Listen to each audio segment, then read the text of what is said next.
তপন's কিচেনে বিশেষ নিবেদন এক ডিম আলু দিয়ে একটি অমলেট, ভীষণ সুন্দর, অতি অল্প সময়ের মধ্যে বাড়ি উপকরণ দিয়ে।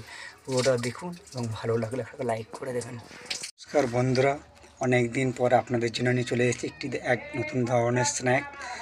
আলু আমি ভালো করে ঘষে নিয়েছি, দুটো ডিম, পেঁয়াজ কুচি এবং রসুন কুচি, কাঁচা লঙ্কা কুচি। আপনারা পারলে আরও অনেক কিছু দিতে পারেন। আমি এই সিম্পলভাবে একটা স্ন্যাক্স সকাল বা সন্ধ্যের জন্য বানিয়ে দিচ্ছি। এটা আপনারা স্ন্যাক্সে বা ব্রেকফাস্টে খেতে পারবেন, খুবই সুস্বাদু এবং টেস্টি। তো চলুন ডিমটা ফাটিয়ে মিশিয়ে নিই। ডিমটা ফাটিয়ে নিয়েছি, এইবারে আমি এই আলুর সঙ্গে এটা মিশিয়ে দিচ্ছি, ভালো করে মিশিয়ে নেব। আর সঙ্গে দিয়ে দিচ্ছি পেঁয়াজ, কাঁচা লঙ্কা আর সামান্য রসুন কুচি। ভীষণ ফ্লেভার হবে, খেতেও খুব ভালো। তো চলুন ওর সঙ্গে আরও দিয়ে দিচ্ছি একটু নুন, দিয়ে দিচ্ছি সামান্য পরিমাণে নুন। এবার ভালো করে এটাকে মিশিয়ে নিতে হবে, আলুর সঙ্গে এটা ভালো করে মিশিয়ে নিই। ভীষণ হেলদি এবং টেস্টি, অনেকক্ষণ পেট ভরা থাকবে, খেতেও বাচ্চা বড় সকলে পছন্দ করবে।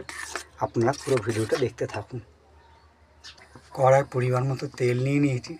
তেলের পরিমাণ এই কারণে বেশি নিয়েছি, আলুটা রয়েছে, আলুটাও ভাজা হয়ে যাবে এবং ডিমটাও খুব সুন্দরভাবে একটা দারুণ নতুন ধরনের রেসিপিতে পরিণত হবে।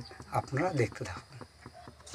তেলটা গরম হয়ে গেছে, আমি ওর মধ্যে মেশানো আলু আর ডিম দিয়ে দিলাম। আপনারা ডাবলভাবে করতে পারেন, আমি সিঙ্গেলই করছি।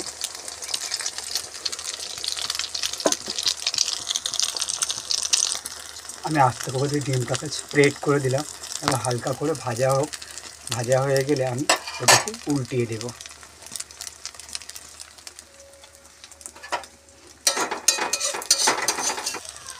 এক পিঠ সুন্দর করে ভেজে নিয়েছি, এবারে সেকেন্ড পিঠটা হচ্ছে ভালো করে এটা ভেজে নিই এবং একটু সময় দিতে হবে, যেহেতু আলুগুলো ওদিকে রয়েছে, একটু ভালো করে ভেজে নিতে হবে। ওপরটাও হালকা ভাজা হয়ে গেছে, এবার আমি এটাকে পিস পিস করে কেটে নিই, তাতে খেতেও সুবিধা আর সবাই ভালোও লাগবে এবং অসুবিধা হবে না। দেখুন আমি 4 পিস করে নিয়েছি, এবার তুলে নেবো একটি পাত্রে। এক পিস তুলে নিয়েছি একটি পাত্রে, বাকিগুলো তুলে নিয়েছি সবকটা পাত্রের মধ্যে। দেখুন কত সুন্দর খেতে হয়েছে।